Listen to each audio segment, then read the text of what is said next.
Hello friends, welcome to my YouTube channel job की तैयारी। आज हम फिर से बात करेंगे professional examination board police constable requirement test जो हुआ था 2017 में। आज हमारे पास पेपर है 28 अगस्त 2017 का, शिफ्ट नंबर फर्स्ट, मतलब कि 9 बजे का पेपर।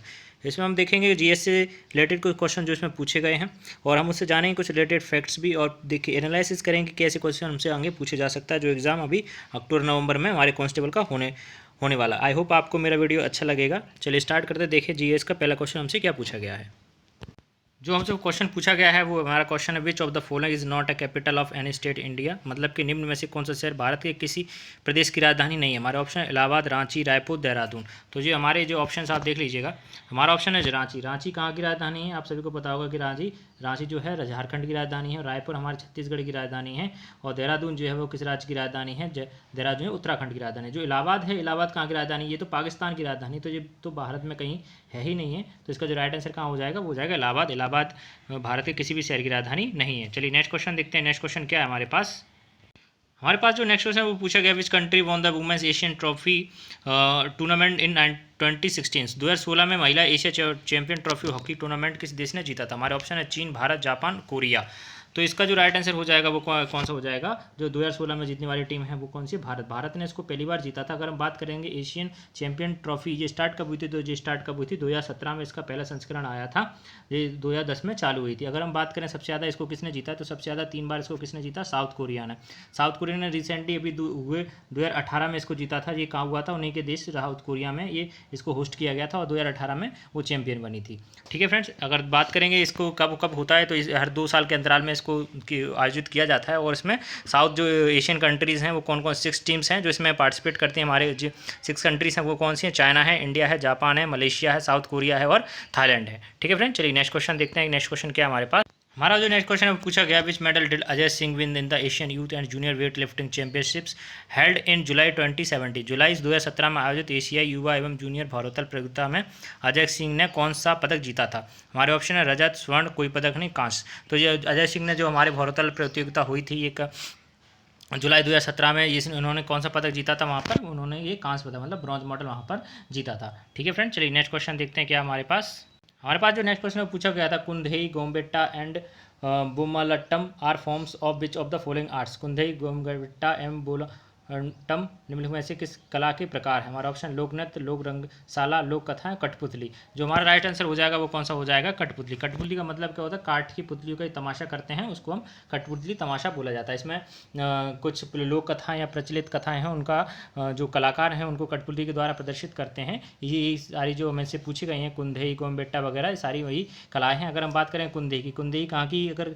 ये कला है, ये कुंदई कला है उड़ीसा की। अगर हम बात करें गोम्बेट्टा की, गोम्बेट्टा कर्नाटक की कठपुतली कला है। ठीक है फ्रेंड, चलिए नेक्स्ट क्वेश्चन देखते हैं क्या हमारे पास जो नेक्स्ट क्वेश्चन है वो पूछा गया, आर्य समाजवाद एस्टेब्लिश्ड इन आर्य समाज की स्थापना कब हुई थी? हमारे ऑप्शन है 1875, 1881, 1872, 1880। तो इसका जो राइट आंसर हो जाएगा वो कौन सा हो जाएगा? 1875। 1875 में मुंबई में हमारे जो दयानंद सरस्वती जी हैं उन्होंने इसकी स्थापना की थी। ये एक is a branch of the Hindus, मतलब हिंदू की एक ब्रांच थी हिंदुत्व की, जिसमें वैदिक परंपरा, बलि पूजा, वैदिक परंपरा के अनुसार चलने का बल दिया जाता था। और बलि पूजा, कर्मकांड, ये हवन वगैरह या फिर मूर्ति पूजा का जो अवतारवाद है इसको पूर्णतः निषेध माना गया था। और जो जात पात का अंतर खत्म किया गया था। स्त्रियों को सती प्रथा पर इन्होंने विरोध भी जताया था और विधवा पुनर्विवाह पर इन्होंने काफ़ी काम किया था। ठीक है फ्रेंड्स, एक समाज सेवी संस्था है जो 1875 में दयानंद सरस्वती ज़्यादा स्थापित हुई थी। ठीक है फ्रेंड्स, चलिए नेक्स्ट क्वेश्चन देखते हैं क्या हमारा जो नेक्स्ट क्वेश्चन पूछा है वो पूछा, India's largest museum is located at. Bharat का सबसे बड़ा संग्रहालय कहाँ स्थित है? हमारे ऑप्शन कोलकाता, चेन्नई, बेंगलुरु, दिल्ली।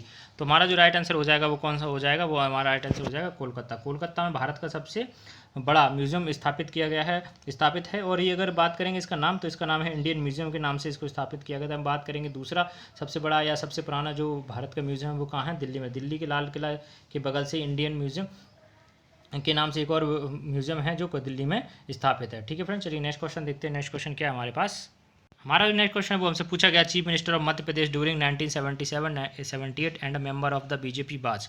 1977-78 के दौरान मध्य प्रदेश के मुख्यमंत्री भाजपा के सदस्य थे। हमारे option Ramvilas Paswan, A B Vajpayee, Kailash Chandra Joshi और दिग्विजय सिंह। तो हम ऑप्शन के हिसाब से देखेंगे, पहला ऑप्शन जो हमसे बताया गया रामविलास पासवान जी। तो रामविलास पासवान जी यहाँ के तो एमपी के तो नेता ही नहीं है, ये कहाँ के नेताजी राजनीतिज्ञ हैं। ये बिहार के राजनीतिज्ञ हैं और उन्होंने एक पार्टी की स्थापना की थी। कौन सी पार्टी? लोक जनशक्ति पार्टी की स्थापना की थी, तो ये तो ऑप्शन हमारा गलत हो जाएगा। सेकंड ऑप्शन हमारे पास ए बी वाजपेयी, मतलब अटल बिहारी वाजपेयी। अटल बिहारी वाजपेयी आपको पता होगा, ये तो भारत के प्रधानमंत्री रह चुके हैं। तो ये एमपी के थे, मतलब इनका जन्म जो हुआ था ग्वालियर में हुआ था, परंतु ये एमपी के नेता नहीं थे। ये संस्थापक भी थे भारतीय जनता पार्टी के, परंतु ये एमपी के सीएम कभी नहीं रहे हैं। हमारा नेक्स्ट ऑप्शन है हमारा दिग्विजय सिंह का। दिग्विजय सिंह हमारे एमपी के सीएम रहे हैं, परंतु ये कांग्रेस के नेता हैं और ये कब से कब तक रहे थे, 1993 से 2003 तक ये हमारे एमपी के सीएम रहे थे। अगर हम बात करें थर्ड ऑप्शन की, जो हमारा राइट ऑप्शन है वो कौन सा है, कैलाश चंद्र जोशी जी। कैलाश चंद्र जोशी जी भारतीय जनता पार्टी, मतलब कि तब जनता पार्टी के नाम से जानी जाती थी, तो उसके सदस्य थे और एमपी के सीएम भी रह चुके हैं। ठीक है फ्रेंड्स, लेकिन अगर हम बात करेंगे, अगर जो लास्ट अंतिम जो कांग्रेस नेता से जो एमपी के सीएम बने थे उस समय, तो अगर बात करेंगे श्यामचरण शुक्ल जो 1977 में थे। उसके बाद राष्ट्रपति शासन लग गया था एमपी में। अगर हम कभी कभी हमसे पूछ लिया जाता है कि बताइए एमपी में कितनी बार राष्ट्रीय शासन लगा है, तो एमपी में कितनी बार राष्ट्रपति शासन लग चुका है, 3 बार। ये कब कब लगा था, 1977 में, 1980 और 1992। और तो ठीक है फ्रेंड्स, अगर इस क्वेश्चन का जो हमारा राइट आंसर हो जाएगा वो कौन सा हो जाएगा, कैलाश चंद्र जोशी जी एमपी के 1977-1978 में हमारे सीएम थे और भाजपा पार्टी के सदस्य भी थे। ठीक है फ्रेंड्स, चलिए नेक्स्ट क्वेश्चन देखते हैं क्या हमारे पास। हमारा जो नेक्स्ट क्वेश्चन है पूछा गया, in which district of Madhya Pradesh the gun carriage factory located. Madhya Pradesh के किस जिले में गन कैरेज कारखाना स्थित है। हमारे ऑप्शन है बरवानी, ग्वालियर, जबलपुर, भोपाल। तो हमारा जो राइट आंसर है वो कौन सा हो जाएगा, जबलपुर। आपने सभी को पता ही होगा, जो रक्षा क्षेत्र इसके जुड़े उपकरण हैं वो तोप और ये बड़े बड़े ट्रक्स वगैरह, जो रक्षा क्षेत्र भारतीय डिफेंस के जितने भी कलपुर्जे वगैरह हैं, ये सब कुछ कहाँ पर बनते हैं, जबलपुर में बनाए जाते हैं। ये केंद्र आधारित केंद्र जो सरकार है उसके अधीन ये वर्क करता है और ये कहाँ पर स्थापित है, एमपी के जबलपुर जिले में है। ठीक है फ्रेंड, चलिए नेक्स्ट क्वेश्चन देखते हैं हम। हमारा जो नेक्स्ट क्वेश्चन पूछा, from which facility was Mangalyaan launched. Mangalyaan का प्रक्षेपण किस केंद्र से हुई थी। तो हमारा ऑप्शन में पहला थुम्बा इलेक्ट्रिक रॉकेट लॉन्चिंग केंद्र, दूसरा इसरो उपग्रह केंद्र बेंगलुरु, सतीश धवन अंतरिक्ष केंद्र, विद्युत प्रकाशिकी तंत्र प्रयोगशाला बेंगलुरु। तो हमारा जो राइट आंसर हो जाएगा वो कौन सा हो जाएगा, सतीश धवन अंतरिक्ष केंद्र श्रीहरिकोटा से। अगर आप बात करें कि श्रीहरिकोटा कहाँ पर है, श्रीहरिकोटा अगर आपको पता होगा श्रीहरिकोटा कहाँ पर है, ये चेन्नई से 80 किलोमीटर दूर एक टापू है जो श्रीहरिकोटा के नाम से जानते हैं, मतलब आंध्र प्रदेश राज्य में ये श्रीहरिकोटा स्थापित है। तो अगर हम बात करेंगे थुम्बा इलेक्ट्रिक रॉकेट लॉन्चिंग केंद्र त्रिवेंद्रपुरम, इसकी बात करेंगे तो ये कहाँ, थुम्बा की बात करेंगे हम, तो थुम्बा कब हुआ था। अगर बात करेंगे थुम्बा की, तो थुम्बा कहाँ पर है, ये है केरल के त्रिवेंद्रम में है। और अगर हम बात केरल की त्रिवेंद्रपुरम या त्रिवेंद्रम एक ही बात है। अगर हम बात करेंगे सेकंड ऑप्शन की, जो इसरो उपग्रह केंद्र है, तो इसरो कहाँ पर उपग्रह केंद्र कहाँ पर है, इसरो उपग्रह केंद्र है बेंगलुरु में। और यहाँ पर क्या किया जाता है, सैटेलाइट बनते हैं, उनकी जो मॉनिटरिंग वगैरह है वो सब यहाँ पर की जाती है। और अगर हम बात करेंगे laboratory for electro optic system, ये ऐसा सिस्टम होता है जिसमें पृथ्वी और जो सितारे हैं उनसे सेंसर्स जो होते हैं वो बनाए जाते हैं। और ठीक है फ्रेंड्स, अगर एक और जो संस्था है अब बात करेंगे इसरो की संस्था है कौन सी, इसरो स्पेस एजेंसी, वो कहाँ पर है, लखनऊ में। ठीक है फ्रेंड्स, चलिए नेक्स्ट क्वेश्चन देखते हैं। हमारा जो नेक्स्ट क्वेश्चन है हमसे पूछा गया है, who is current speaker of Lok Sabha. Lok Sabha के वर्तमान अध्यक्ष कौन है। हमारे ऑप्शन है सुमित्रा महाजन, मीरा कुमार, सोमनाथ चटर्जी, सुष्मिता स्वराज। तो ये तो हमारा ये पुराना क्वेश्चन है। अगर हम अभी की बात लेके चलेंगे तो हमारे वर्तमान में जो लोकसभा अध्यक्ष हैं या फिर बात करें लोकसभा स्पीकर है वो कौन है, ओम बिरला जी हैं। अगर हम बात करेंगे जो राज्यसभा में कौन है, तो हमारे जो उपराष्ट्रपति जी हैं वो होते हैं, तो हमारे उपराष्ट्रपति कौन है सभापति के रूप में, जो अभी वेंकैया नायडू जी हैं। अगर हम बात करेंगे उपसभापति ऑफ लोकसभा, तो इसका लोकसभा में अभी तो वैकेंट है सीट 2019 से। अगर हम बात करेंगे राज्यसभा में उपसभापति कौन है, तो वो कौन है, हरिवंश नारायण जी हैं, जो अभी वर्तमान में राज्यसभा के उपाध्यक्ष के पद पर आसीन है। ठीक है फ्रेंड, चलिए नेक्स्ट क्वेश्चन देखते हैं क्या है हमारे पास नेक्स्ट क्वेश्चन। हमारा जो नेक्स्ट क्वेश्चन हमसे पूछा गया, who proposed the Wardha scheme of basic education. किसने मूल शिक्षा योजना वर्धा को प्रस्तावित किया था। हमारे ऑप्शन है एस.एन. बनर्जी, विनोबा भावे, महात्मा गांधी, लाला लाजपत राय। तो जो हम ऑप्शन के हिसाब से देखते हैं तो एस.एन. बनर्जी के बारे में जान लेते हैं कि ये तो एक राजनीतिज्ञ थे। इन्होंने भारतीय राजनीति में काफ़ी वर्क किया था। जो बंगाल विभाजन हुआ था उसमें काफ़ी विरोध करते सबसे बड़े नेता के रूप में उभरे थे। अगर हम बात करें विनोबा भावे की जी, तो विनोबा भावे का आपने मैं पढ़ाया था 1951 में जो भूदान आंदोलन था, इनके प्रवर्तक थे, इन्होंने भूदान आंदोलन चलाया था। हमारे थर्ड ऑप्शन है महात्मा गांधी, जो हमारा राइट ऑप्शन है। तो महात्मा गांधी जी तो 1939 में एक योजना चलाई थी जो बेसिक एजुकेशन को प्रमोट करती थी, वो कौन सी थी, वर्धा योजना। इसमें इसका अगर हम नाम से भी जानते हैं, जो इसके नाम अलग अलग पड़े थे, कौन से थे। एक था बेसिक शिक्षा, मतलब कि जो होती है मूल शिक्षा के रूप में या नई तालीम के रूप में इनको प्रपोज किया था 1939 में। ठीक है फ्रेंड्स, अगर नेक्स्ट क्वेश्चन देख लें क्या नेक्स्ट क्वेश्चन हमारे पास। हमारा जो नेक्स्ट क्वेश्चन है वो पूछा गया which major rivers flows between the Vindhya and the Satpura mountain range. Vindhya तथा सतपुरा पर्वत श्रृंखला के बीच कौन सी प्रमुख नदी बहती है? तो हमारा राइट आंसर कौन सा हो जाएगा? नर्मदा। नर्मदा नदी है वो कहाँ बहती है? विंध्य और सतपुरा रेंज जो पहाड़ी क्षेत्र है उसके बीच में बहने वाली एक प्रमुख नदी है वो कौन सी है? नर्मदा। नर्मदा का अगर हम कभी उद्गम स्थल पूछ लेता है वो कहाँ पर पड़ता है? अमरकंटक। अमरकंटक इज ये भी एक श्रृंखला है विंध्य और सतपुरा रेंज में। सतपुरा रेंज की एक पहाड़ी श्रृंखला यहाँ से नर्मदा नदी का उद्गम स्थल माना गया है। ठीक है फ्रेंड्स, चलिए नेक्स्ट क्वेश्चन देखते हैं क्या है। हमारा जो नेक्स्ट क्वेश्चन है वो पूछा गया which is the founder of बचपन बचाओ आंदोलन। बचपन बचाओ आंदोलन के संस्थापक कौन है? तो आप सभी को शायद से पता होगा, इसमें ऑप्शन देने की शायद जरूरत नहीं है, लेकिन फिर भी ऑप्शन देख लेते हैं। मेधा पाटकर, कैलाश सत्यार्थी, कांति शाह, शांता सिन्हा। तो ये हमारा जो राइट आंसर हो जाएगा वो कौन सा हो जाएगा? कैलाश सत्यार्थी जी। इनको नोबेल प्राइज़ मिला था एक विश्व शांति के रूप में नोबेल प्राइज़ मिल चुका है इनको। और ये कहाँ से? विदिशा जिले से ये ताल्लुक़ रखते हैं, इनका जन्म स्थान विदिशा से है।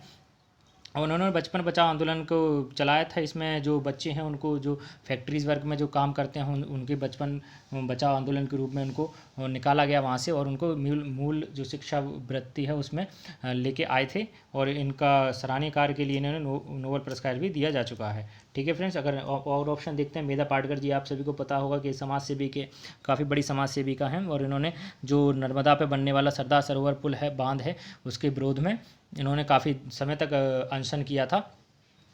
ठीक है फ्रेंड्स, चलिए नेक्स्ट क्वेश्चन देखते हैं क्या हमारे पास नेक्स्ट क्वेश्चन।